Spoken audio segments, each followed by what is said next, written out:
explaining how when I was in yeshiva and when you study to become a rabbi, so you spend 1,000,000 years studying, and sort of think of it like your PhD. You spend, your undergrad, your master's, your PhD thing, your actual thesis you only do at the end.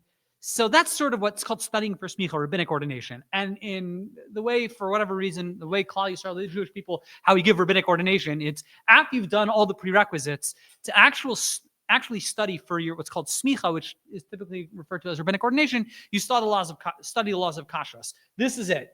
So, and it takes about a year to study. So you might be thinking, my goodness, do I need to spend a year? Do I need to become a rabbi in order to learn how to keep kosher?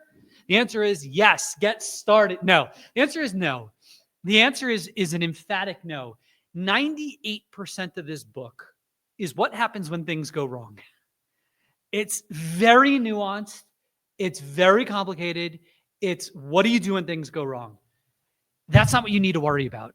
That's what rabbis and advanced rabbis need to worry about. What does you just want to learn how to keep kosher? It's actually not, I don't want to say it's super simple. It's a little bit of knowledge. We're going to do it in 4 classes. I could probably really distill it even quicker into 1 class, but then you wouldn't it wouldn't be doing justice to it.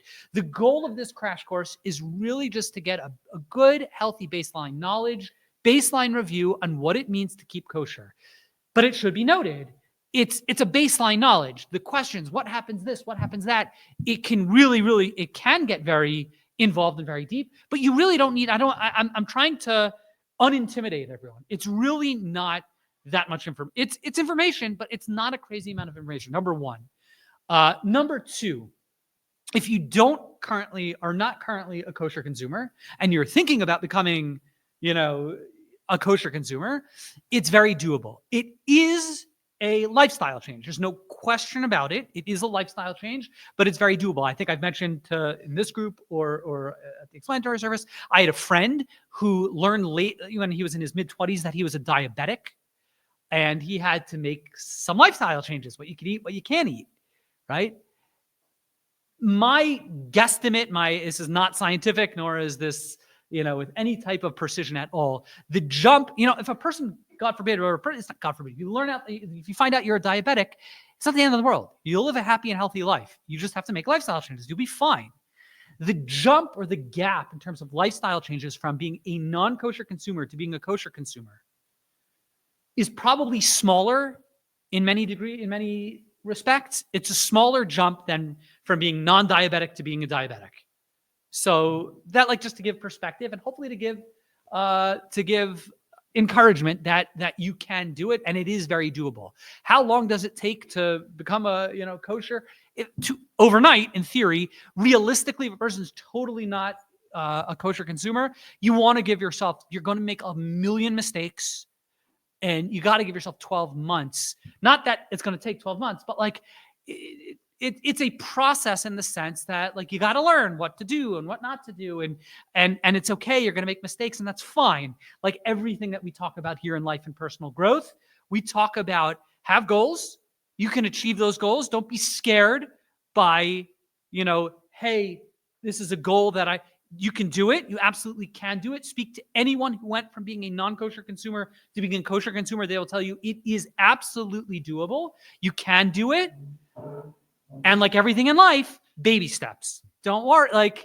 It takes a little time, and you'll get there. It's really very doable. So I'm hereby encouraging everyone. If you already are a kosher consumer, so you probably are in the swing of things. And if you're like me, you're a kosher consumer, you're going to make 1,000,001 mistakes, even when you've been doing this your whole life. Now, just full disclosure, I've been a kosher consumer my whole life. So I'm really not speaking from experience of you're making a transition. This is what I've grown up my whole life. So it just is what it is. But you can do it. You totally can do it. I know 1,000,001 people that went from being not really a fully kosher consumer to being a kosher consumer. It is totally doable. How's that for some motivation and enthusiasm? Way to go, Rabbi Matt. Thank you. All right. As Howard just walked in, so I want to point out, thank you to our sponsors for this series. Howard has sponsored this series, Ilui Nishmas, in memory of his father, whose name is, I have it written down so efficiently, somewhere. Can you help me out, Howard? I'll be happy to. Thank you. My father's name is, Ronald Sherman. I'm Howard, his son. His Hebrew name was Tevya ben and my grandfather's Gershon. name, so Tevya ben Gershon, not Kohen. So this shir should be Le'ilui Nishmas Tevya ben Gershon HaKohen, and thank you to all the other sponsors who made this class possible. I really deeply appreciate it. Your father's neshama should have an aliyah. Amen. Okay, why? So let's just talk about today. Today's going to be more like what is kosher. We're not going to really learn about how to do things just yet. We're really going to identify what is kosher and really by its negative, what is not kosher. That's going to really be the goal of today's class. We're going to identify, I have 12 things that I've identified over here. You don't really need to know them, but it's helpful. It's just to have the knowledge of what it means to be kosher. Really, what kosher is, it's the absence of not kosher. That's really a good way of looking at it. Kosher means you're not eating things that aren't kosher. So we're going to identify 12 things, or at least 12. They're probably, I just jotted down this list. I have it on my notes. They're probably something that I missed, but I wrote down 12 things, and it's helpful to just know and be aware, and it's just how I categorized it. But before we do that, I want to talk about why you should keep kosher. Why, that's the what and how and all that stuff. But why should we keep kosher? So what many people have heard and been told is that, it's healthier. That's a healthier lifestyle, and God wanted us to be healthier, and that's what all the rules of kashrut and kosher is. Now, truth be told, in all fairness, full disclosure, there are opinions that do point out that that even early Rishonim, even the Rambam mentions it, I believe in the Moreh Nevuchim, that keeping kosher does have health benefits. But, and I believe this strongly, even the Rambam will tell you that's not why HaKadosh Baruch Hu, that's not why God commanded us to keep kosher. How do I know that? How do I know that? Two reasons. Number one, if it was about just being healthier, God cares about non-Jews also. Why would he say, okay, if you're not Jewish, don't worry, you go eat, unhealthy food? Why would God do that, right? It's obviously, it's v'kidash tanu b'mitzvosecha, the laws of kosher. It's not because it's healthier and God, wants Jews to be healthier than non-Jews. That's totally not the Jewish approach to mitzvahs. Right? So that wouldn't make any sense. Number two, that's not what Rashi says, and that's not the mainstream. Rather, in order to understand where kashrus comes from, why we keep kosher, we need to back up just a second, a little quick hakdama, a little quick introduction. Why do we do mitzvahs in general? We have 600, we have a tradition, there are 613 mitzvahs. They're really way, way, way more than that, but we have a tradition of all the mitzvahs. Why do we do mitzvahs? The answer is, let's do a quick review of Judaism 101. What do we believe as Jews? What is the purpose of creation? Why did God put me on this earth? Why did God put you on this earth? And the answer is we believe deeply. Judaism is a very, very simple religion. HaKadosh Baruch Hu, God created each and every one of us, not for this world, but for Olam Haba, for the world to come. And God put us on this world in a very imperfect world to do what's right and avoid what's wrong as defined by the Torah, because your neshama, your soul, it's you, it's me, it's our essence, lives on forever, and it's in eternity, in Olam Haba, in the world to come. We enjoy the satisfaction of all the good choices that we've made, and we have to deal with all the repercussions of all the not such good choices that we've made. Period, hard stop. That is Judaism in a nutshell. God put us in this world to observe the Torah. And every time we do a mitzvah, every time we do something that's right, every time we avoid an avera, every time we avoid doing what's wrong, we are investing in our souls. And we might not see the return on the investment in this world, which is why, as Rabbi Davidowitz pointed out, for those who came to the explanatory service Shabbos morning, 9:45 a.m., which is why, that's really the answer 101. Why do righteous suffer? The answer is because God, the most fundamental answer, is because this is not where God rewards us for our good choices. That's in Olam Haba. That's in the world to come. This world is for sweating, man. This world is hard work.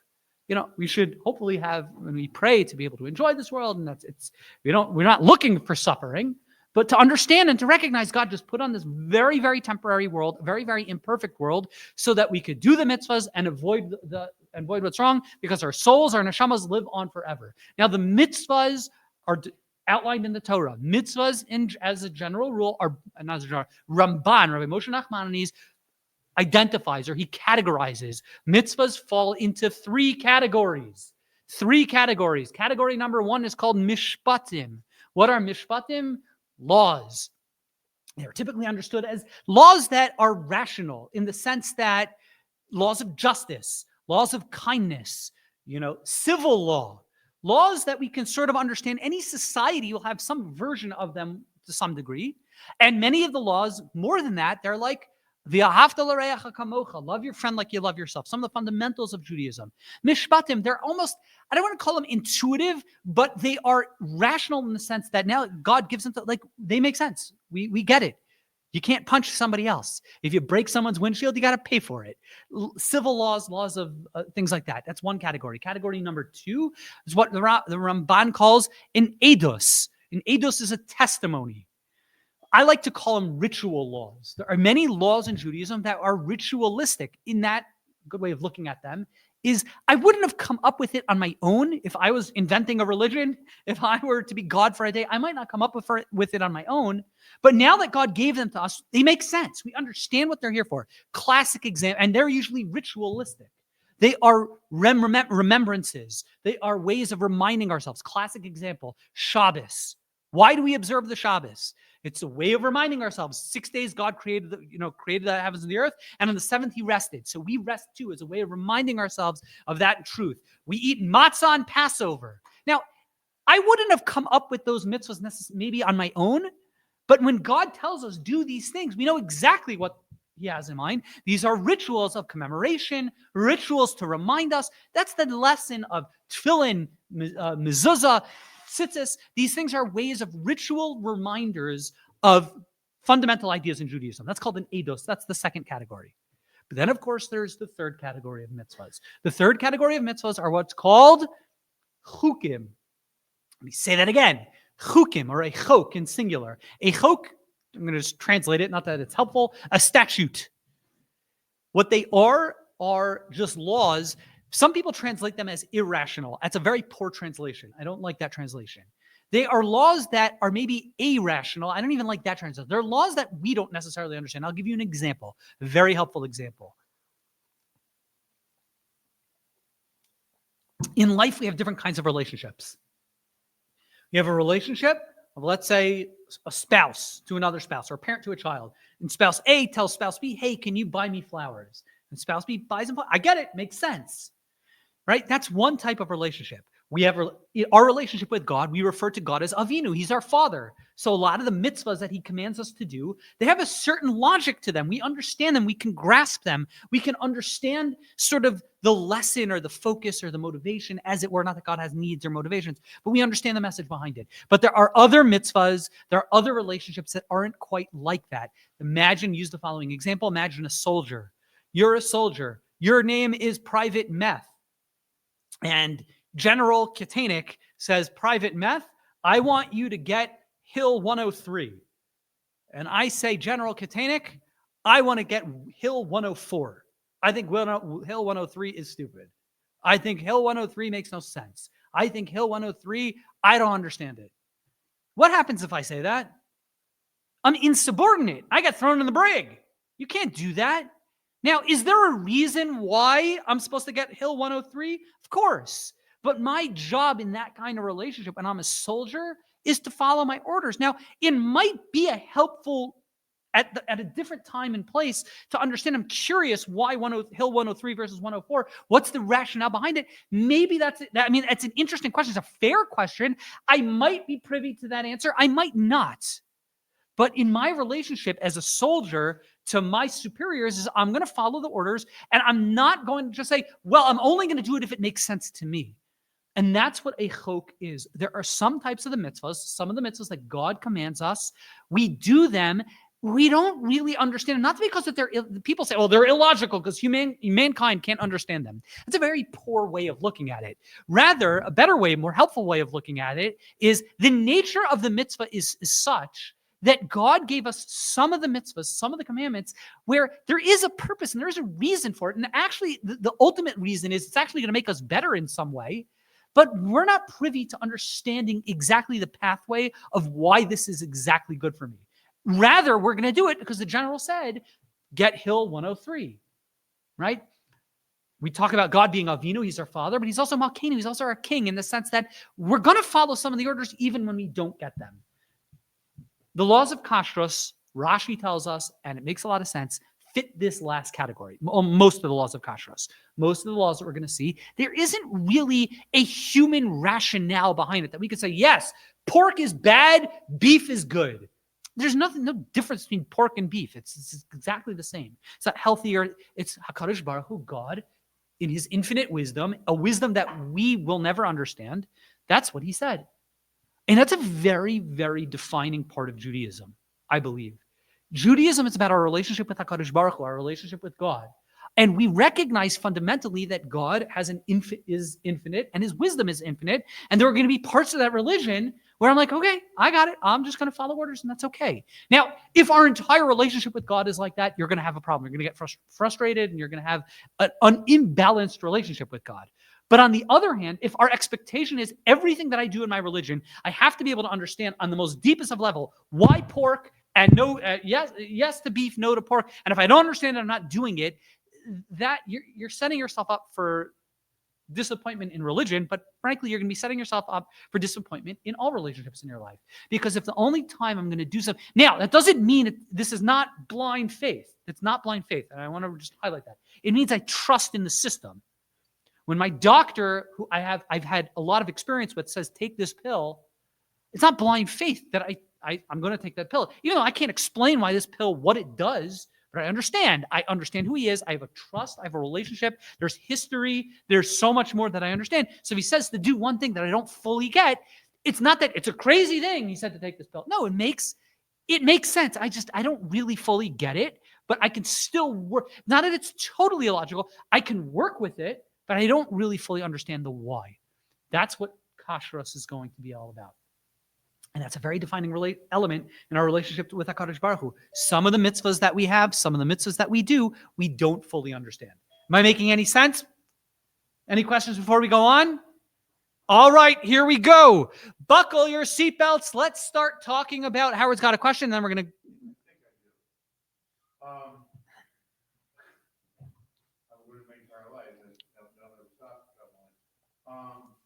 My best understanding from my own studies and asking and learning, and this is a very broad-based, blanket covering the whole topic answer that I came up with,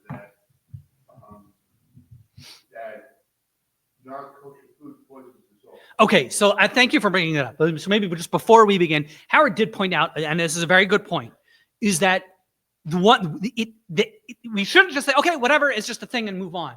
The Gemara does say, you're right, you are what you eat, right? We all know that. We are what we eat. Your body's a temple.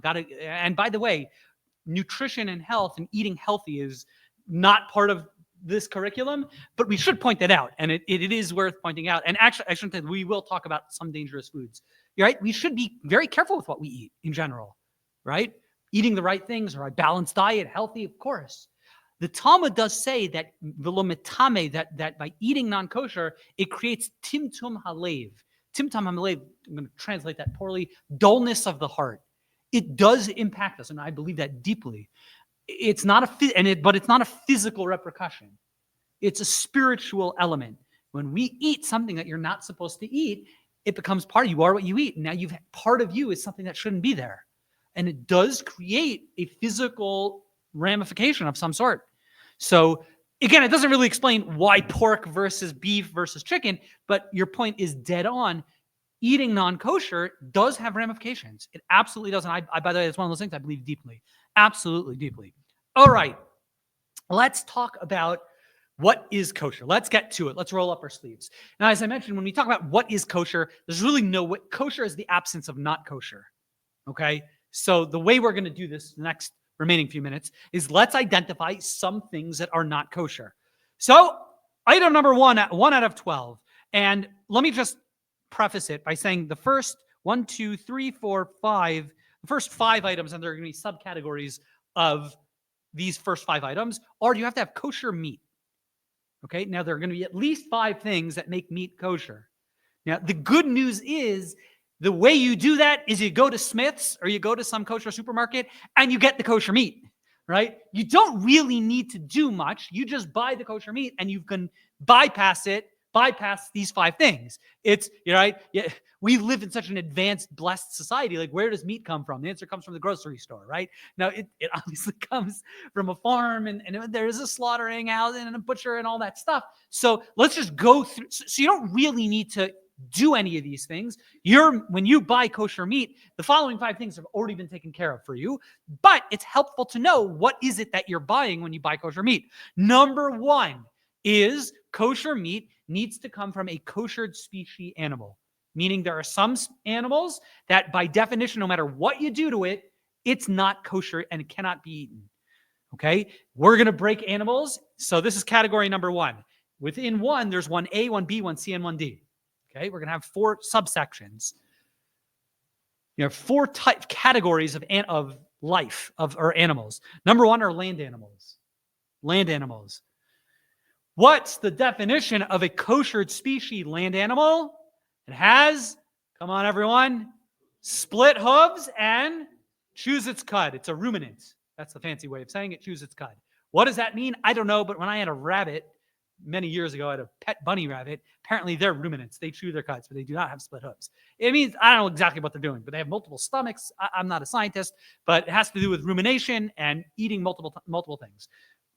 Right? What does that mean? It has to have split hooves and chew its cud. Again, I did not, major in Old McDonald's farm, but what I can tell you is what's a kosher species land animal would be cows, goats, sheep, deer, bison, buffalo, giraffe, if you so choose, and a handful of others. Almost everything else is going to be not kosher. Zebra, not kosher. Pork, famously, not kosher. And many, many, many others. I don't know what's readily available, but in terms of what actual staple food that people eat, the big one, of course, is going to be pork. There's no way to make a pig kosher. It's not kosher. It has split hooves. Doesn't chew its cud. It's just not kosher. Nothing you can do so sorry. Bacon never will be kosher. The tofu, I'm told, is a close imitation. So land animals, of course, a certain species. Birds. What makes a bird kosher? It's a trick question. It's half a trick question. The Torah identifies 24, non-koshered species animals of birds. So long that you're not one of those 24 species of birds, you're a kosher bird. The default is all birds are kosher, so long that you're not one of those 24. Does everyone know what those 24 are? Good, because no one does. We don't know exactly. The tradition has been lost, even by the time of the Talmud kind of knew what all these birds were. And there's a problem because of that. You can't just go and you find a bird and say, well, what are the odds of it being one of those 24? That's not good enough. So the Talmud identifies features that you can use. This is not in the Torah. It's in the Talmud. Basically says there are four features. Number 1, it's not a predator, has an extra finger, has a zapak, which is, I think, the crop, and its korkaban can be peeled by hand as opposed to a knife. Got that, everyone? Don't worry about it. What we do, the halacha, certainly Ashkenazim, really going back at least 5 centuries. The Talmud says you have these simanim, these identifiable features. Practically what we do, this is the halacha going back already to the times of the Ramah and the Code of Jewish Law, is we only eat kosher species birds that we have a tradition are kosher. The truth of the matter is most forms of poultry, most birds by species are kosher. Chickens, ducks, geese, turkey is actually complicated, but the answer is yes. We're not going to go into that. Real quick, why is turkey complicated? The answer is yes, 100% kosher. Why is turkey actually complicated? For all my American history friends, where are turkeys native to? North America. North America. When I taught American history, I didn't quite give this question, but I gave this question to my brilliant young students. I said, I'll give you $1 million if you can show me the bracha. I gave the following question. What bracha, which is the prayer that you recite in food, $1 million if you can tell me what bracha does the Rambam say you make on a potato? And the answer is, you're not going to find it because the Rambam never saw a potato because a potato is a North American crop. What bracha do you make on an avocado? You'll never find it. The Rambam, who lived in the 1100s, never saw an avocado. He never saw a turkey. Turkeys are North American birds. The question that's asked by all the scholars in the 1600s, how come we're all eating turkeys? We don't have a Masorah. We don't have a tradition. How do I know I don't have a tradition? Because none of our great-grandparents saw this thing because it was out in North America. So it's $1 million. It's a great question. Many, many theories. One of the answers is that a turkey is really a first cousin to a chicken. And I'm not saying that zoologically, but I'm saying that that's the halachic answer, is that it's close enough to a chicken. Chickens, we have a tradition, so it's good enough. So the answer is every kosher state agency, turkeys are kosher. There are a handful of people that are macher, but functionally eat turkey, enjoy, and have one on Thanksgiving, and that's great. Almost all birds that are commonly eaten are kosher species, but you just have to know. Fish, what makes fish kosher? Fins and scales, which means this is a big one for seafood lovers, right? Shrimp, crab, that kind of stuff, out. Most other fish will be kosher. Okay, fins and scales, most fish that you see. Shark, not kosher. Swordfish, not kosher. There are some academic who say, yeah, it is, but it's not. A few others. Tuna, salmon, trout, most fish in my fish tank are kosher. They have fins and scales. Most are, but again, shrimp, crab, eel, that type of stuff, not kosher. So those are the three. Now, what's the fourth category? Bugs. What makes a bug kosher? There actually are a couple of kosher bugs. There are a kosher species, grasshoppers. What makes them kosher has to do with their legs going over their torsos and something like that.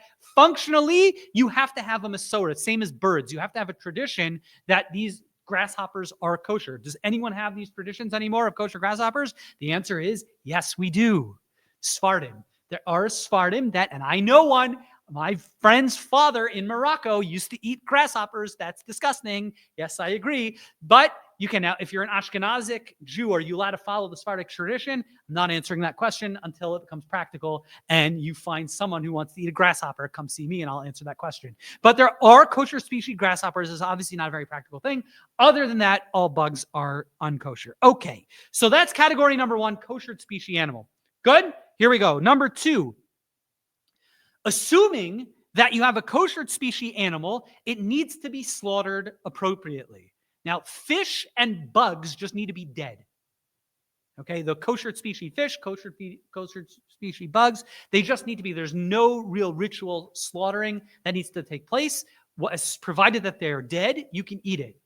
But birds and land animals need what's called shchita. What is shchita? Ritual slaughter. How does it work? Basically, there are 5 requirements for shchita. The basic idea of shchita is it's done by hand with an incredibly sharp knife, and it's done in a constant motion. I'm sorry to get graphic. It's done in a constant motion where the trachea and or esophagus are severed at least 50%, 51% with one straight motion, meaning it go back and forth. There's no hesitation. It's done very quickly, very efficiently, and that's that. There are laws of what governs the shchita. Specifically, has to be done without any hesitation. The knife has to be exposed. There can be no pressure, darsa. There can be no pressure on the knife. The shchita has to be done within a very specific part of the trachea and the esophagus, and there's a problem of ikor. The trachea and esophagus can't be manipulated in particular ways. I've never seen shchita. After I learned the laws, rabbis who are in rabbinic training, let's go to the slaughterhouse. I'm like, no, thank you, not interested. I am queasy and don't like blood. But that's how it works. That's our question in the back. Alan. Doing by machine is not acceptable. Has to be done by hand. So in kosher slaughterhouses or in kosher slaughterhouses, everything is mechanized except for the actual slaughtering. And everything else they do as much as they can mechanized. Now, I don't want to get into the PETA and animal rights things and this and that. Is it harmful, more harmful? If you ask me, we have a tradition, that the Torah, its ways are ways of peace, and all of its shalom and all of its paths are shalom, are peaceful. So, I believe that ritual slaughter, frankly, again, from what little I know, if you go to non-kosher slaughterhouses, don't think that everything is peaches and cream. How they slaughter animals is gruesome and, again, not for the faint of heart. In Jewish slaughter, from everything that I've been taught, is as humane as any form of slaughter, but it has to be done with a shochet. A shochet is the person who does the ritual slaughtering. They have to be trained for years to become a shochet. A rabbi, I can't be a shochet. I can't be a ritual slaughterer. You have to know what you're doing. It's obviously a real skill and takes a lot of practice, and you actually need, the halacha is, you need what's called like a Kabbalah. You need a certain certification that you know what you're doing. So that's ritual slaughter. It's a little bit different for birds, wild animals, so like deer, and versus like land animals, beef, goats, sheep. So that's shchita. The opposite, now, if you have a kosher animal, this is just code lingo. Sorry, we don't like jargon, but sometimes jargon is helpful. If you have an animal that you slaughter, a kosher animal that you slaughter, but you didn't do a good job slaughtering it, it's called a nevela. Nevela means it's an animal, it was a kosher animal, specied animal, but I didn't slaughter it appropriately. It's rendered a nevela, okay? Now, one small subcategory, this might be, I mentioned 12, this might be a 13th. There is another requirement for chicken and wild animals, so deer. Because after the animal is slaughtered, there's something called kisei hadam, which means the first spurt of, I'm sorry to be graphic, but this is the halacha, the first spurt of blood needs to be buried in blood, in dirt. Needs to be covered in dirt. That's what they do in all the poultry slaughterhouses. They slaughter the animal, the bird, and they immediately there's a big bucket of sand, and they just cover the first spurt of blood in sand. You don't need to do that for beef. Okay, that's number 2. Number 3, am I good so far? Here we go. Number 3, treifa. What's a treifa? Treifa literally means is an animal that's been devoured. So imagine you have your little sheep, and you plan on slaughtering the sheep. But before it got slaughtered, the hungry lion or hungry wolf came along and grabbed at the sheep and tried to attack it and clawed at it and started biting at it. Didn't fully kill it, but really wounded that sheep. That sheep has been called taraf. It was devoured of sorts. What it really means is that it's injured. The animal is injured. An animal that is a kosher species animal that you slaughter according to the law, but it has certain injuries, is not going to be kosher. It's going to be called a treifa. It's going to be, and we borrow the term from as if a lion had attacked it, but even if a lion didn't attack it, but the animal just broke its leg or something went wrong, it's called a treifa, now, and which literally means devoured. Now, just FYI, really going back at least a half a millennia, this word treifa or treif, when I say the word treif, what does that mean? Non-kosher. The word treif has become synonymous with non-kosher. Technically speaking, treif is a very specific form of non-kosher. It means an animal that's been devoured. But you find, even going back 500 years, colloquially, that word has been expanded, and it just means anything that's not kosher. Pig is treif. Pig is actually not treif. It's a basar behemoth tmeya. That's actually the technical categorization. A treifa actually means an animal that's injured. Where does this come up practically? It comes up very commonly in beef, less so much for chickens. But after animals are slaughtered, they need to be inspected that they're free of injury. Most chickens are free of injury. Many cows are not. Have you ever heard the expression glot kosher? What does the word glot mean? Smooth. What's smooth? The answer is the lungs inside of the cow. After cow and chicken, for that matter, are slaughtered, the most important thing that we look for are certain injuries within the lungs.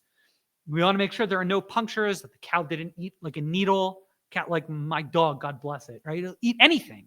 And it can eat something and actually be very, very dangerous. Cows are not the brightest animals either, and they do that, and they injure themselves. So after they slaughter the animal, they need to make sure that the lungs are free of perforations.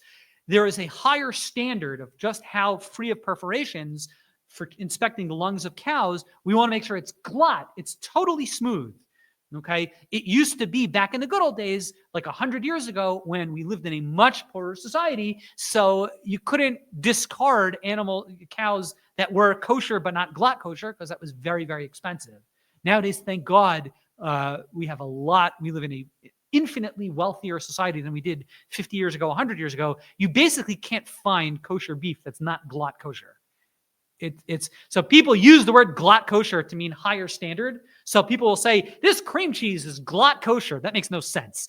Glatt kosher is specifically a reference. Technically speaking, I get the usage. It's a colloquialism. It just means a higher level of standard of kashrus. But really, technically, what it means is that the lungs were free from any abrasions. Does that make sense? There are a few other injuries that they look for, and this all happens before it even gets onto your plate.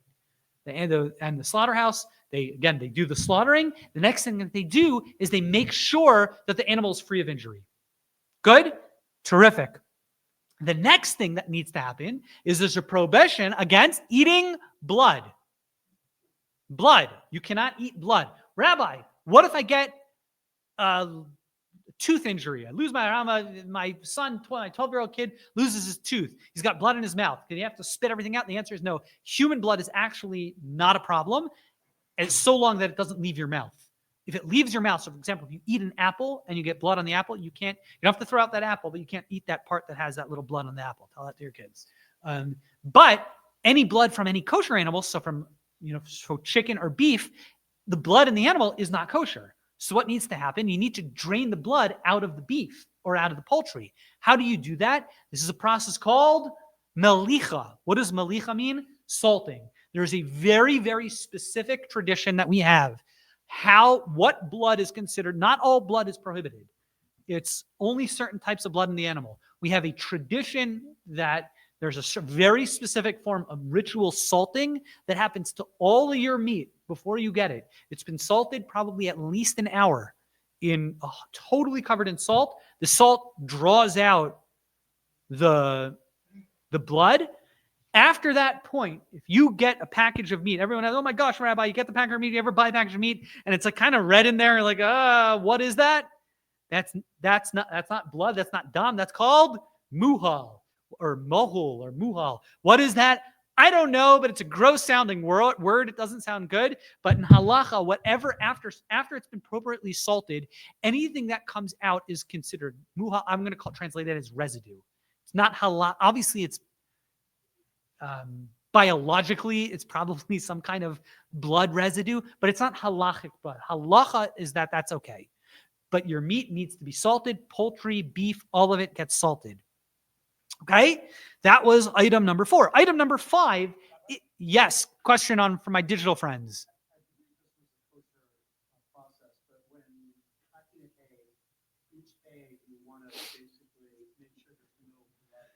Yes, Joel's bringing up, we're going to talk about that in a little bit more practicality when it comes to like actually keeping a kosher kitchen. But where Joel points out, where this comes up is in your eggs.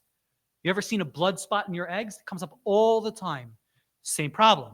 Potentially. It's not quite the same, but it's in the same zip. That's where it comes from. So thank you. Yes, you are correct. Item number 5 is forbidden parts of the animal. There are parts of the animal, even if it's a kosher species animal, it's been slaughtered correctly, it's free of injury, we've drained it from blood. There are certain parts of the animal that are prohibited. It's called chalev. There are certain prohibited fats, but that's not really the big one. The big one is on beef. It's called the gid hanasha. What's the gid hanasha? We loosely translate it as the sciatic nerve. It's the hind quarter of the animal. The hind quarter of the animal, there are parts of it that cannot be eaten. What happens nowadays in the United States is all kosher beef, the hind quarter of the animal is discarded. Now, it's sold to a non-Jew, so it's not given to waste, but we don't eat any of it. Now, technically speaking, you can remove, you don't have to discard the entire hind quarter. That's what we do because it's cheaper and it's simpler. Technically speaking, there are parts that can be literally surgically removed. It's called trabering. That's a Yiddish word. I don't know what it means, but it's surgically removed. It's very labor intensive. And as far as I'm aware, no one does it. In Israel, they do it, but out here, they don't. What does that mean? There are certain cuts of beef which are just not kosher. And they're the best cuts of beef. Porterhouse, T-bone. What's that? Filet mignon. Those are not kosher. Now, parts of it actually might be, if you do trabering, parts of those cuts might be kosher. I'm not an expert. I'm not like a huge beef guy. But Generally speaking, in the United States, you're not going to be able to find those meat. Now, they have something called the kosher filet mignon, which is not the proper filet mignon. It's from some, it's right next door to the filet mignon, which is part of the, but that's what we do. So those are parts of the gid hanasha. There's the sciatic nerve. Parts of the animal are just simply not eaten. Question. I found on the web, before I became kosher, I love the filet mignon. I said bye-bye to that, everything else. And I found Sparta, I think it was Sparta, they claim that they do the extra steps and they do it. It was $200 a pound. There you go. Yeah, it's expensive. I think I know Rebelsky's, that's how, before he passed away, he made a big push to try to get people like it's wasteful, like that it's cheaper and simpler. We just lob off the hind quarter and sell it to the non-Jewish population. But he was trying to push again, I'm not up to date in this stuff, but there is a way of doing, I don't know if it's the, what cuts, but it is doable. If I were to be that ludicrous, how would one verify it was done properly as opposed to fly by an operation here? Excellent question. Excellent question. The answer is you're going to have to come back when we talk about actual kosher consumers. How do we actually do this in real life? It's a very fair question. We're going to talk about being a kosher consumer. How do we do this in real life? Right now, we're just talking about the academics. So I don't mean to not answer your question, but we're gonna tease and say, come back next time for the exciting ending. Okay, let's quickly zip through the last few items. So those are the first 5 things. Now, when you buy meat at a kosher store, all of those things that we just talked about have all been taken care of. It's a kosher species animal. The rough answer, Howard, to your question is someone who you hopefully can trust has certified that it's okay. And I'm trusting them. Now, how, who, what, where, and why, good question. We'll talk about that later. But when you buy kosher meat, they made sure it's from a kosher species. They make sure it's been salted. It's been slaughtered. They make sure it's a healthy animal, and they've gotten rid of all the unkosher parts. Now, item number 6, we all know, is that you have kosher meat. It cannot be mixed with milk. That's called basar b'chalav, milk and meat. That's going to be the bulk of next week's class, because the problem is in our kitchens, you got milk and you got meat, and never the twain shall meet. So we're going to have to figure out, how do you make sure that you keep milk and meat separate? What does that look like? What does that mean? But we know the Torah says you can't mix milk and meat. That's number 6. 7, fruits and vegetables. Really, fruits and vegetables the starting point is all fruits and vegetables are kosher. The problem, there are 2 exceptions. There are some agricultural, not 2 exceptions, there are a couple of agricultural prohibitions on fruits and vegetables. Number 1 is the category of agricultural law relevant to the land of Israel. That would be Trumos, Maestros, and Shemitah. So what that is don't worry about it unless you go to Israel. And you go to Israel, you got to worry about it big time. It's actually more difficult to get kosher fruits and vegetables in Israel than it is to get kosher meat.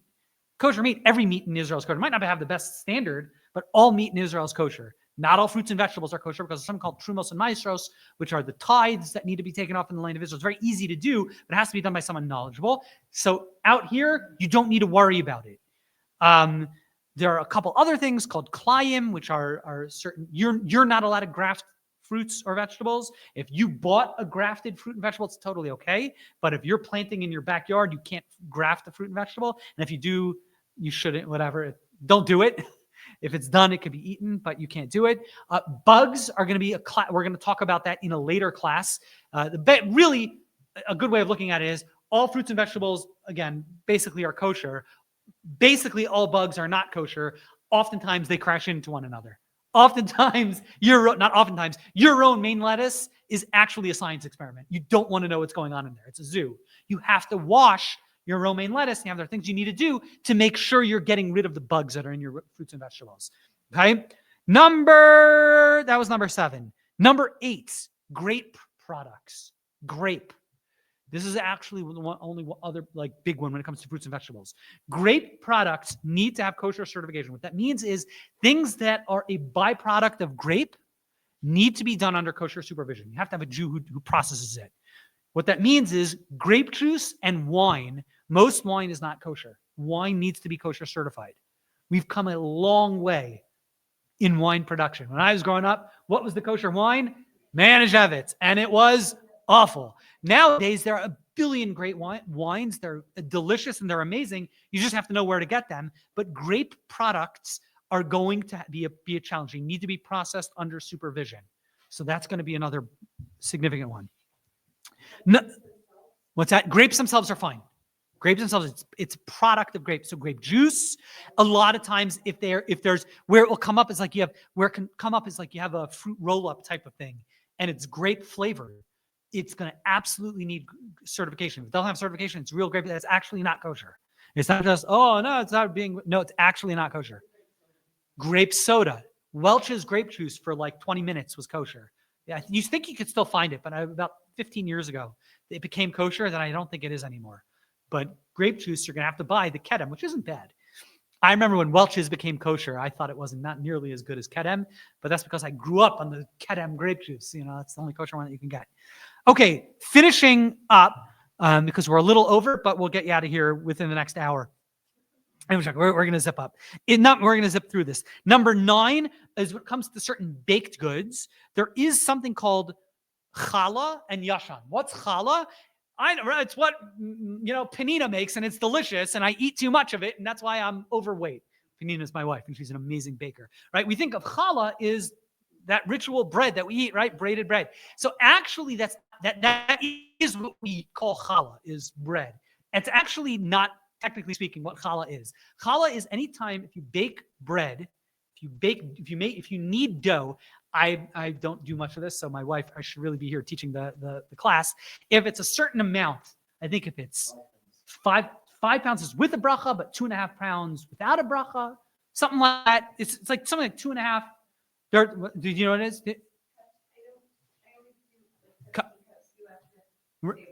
But even without a bracha, you still. I don't remember what it is.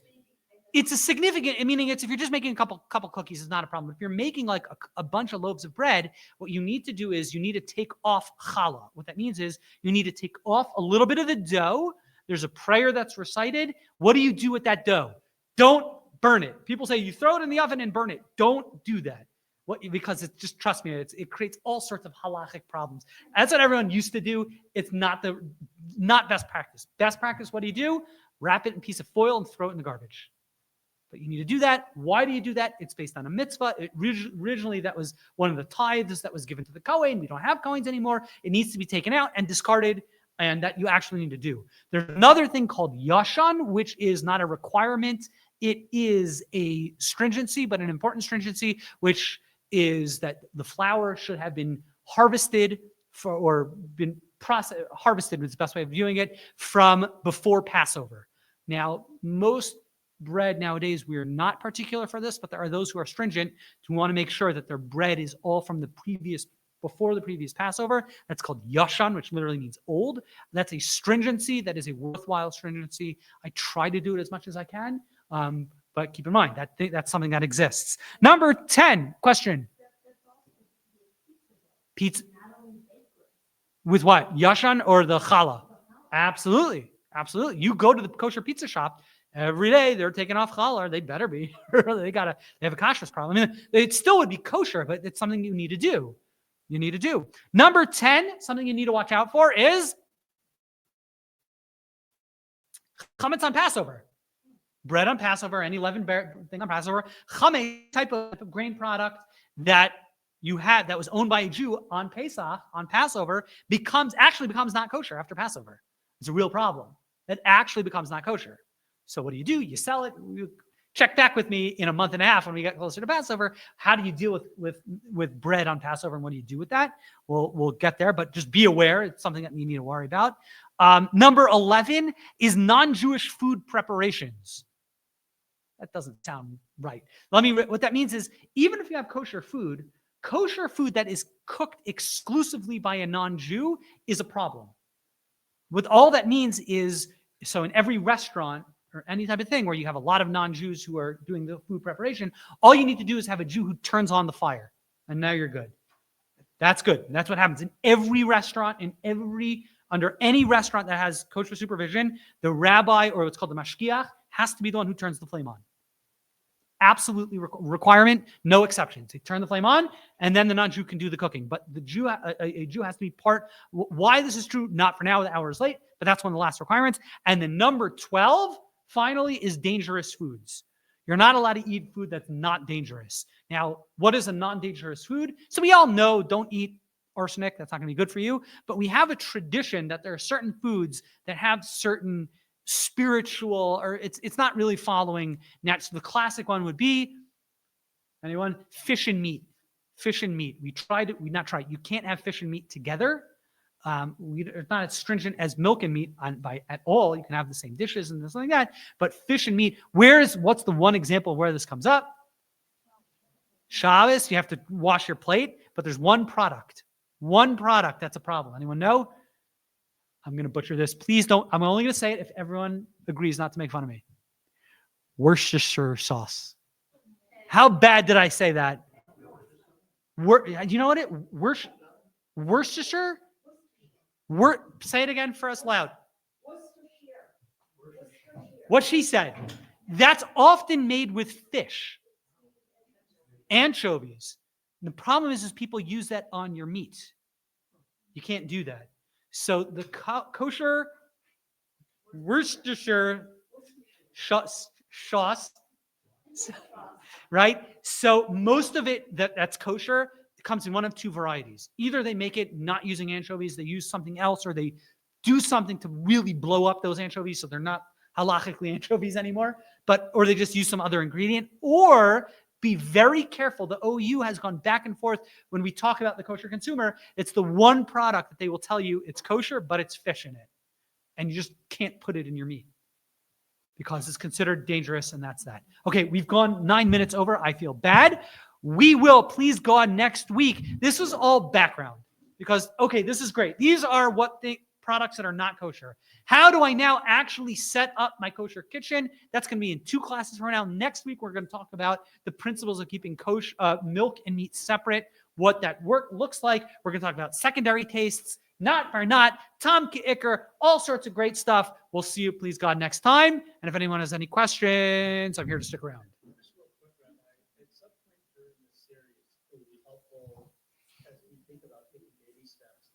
Suggested first step, second step. Oh, we'll get there.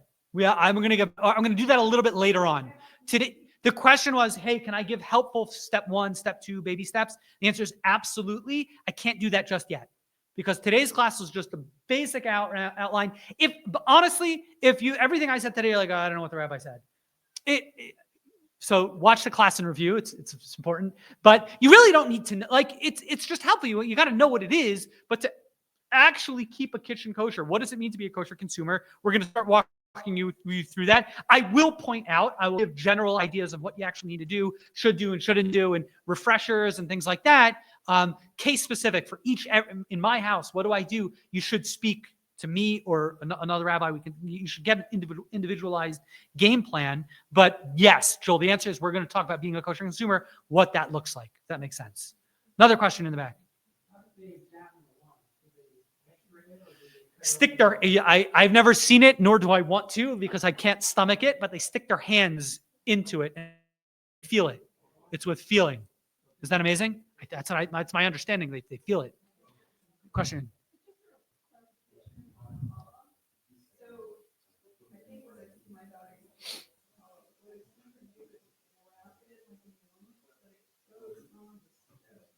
So my suggestion, don't do that. That's what a lot of people do. Don't do that. Just throw it out. That's my suggestion. A strong suggestion. I mean, everyone, free country, but it's I've spoken to many rabbis far wiser than me, and they're like, don't do that. Just throw it out. Because the problem with that is your stove now might be not kosher. So don't do that. So just don't do it. I will. Yes, I can even text my wife and she'll because that challah is not, you're not allowed to eat it. So now, well, let's say that challah landed on your pot next on you don't want to mess around with it. It could be fine. And then a lot of times what happens is you don't really get rid of it. You throw it in your oven. It could end up not discarded. It needs to get discarded. So that's I'm not saying it's wrong. I'm just saying it's not best practice. Best practice, toss it. Right. That's a real problem. People will throw it in their oven. Well, I got my actual challah in the oven. Now I've got a real problem. All right, that's the story. If anyone has any other questions, I am sticking around, and that is the story. You bet.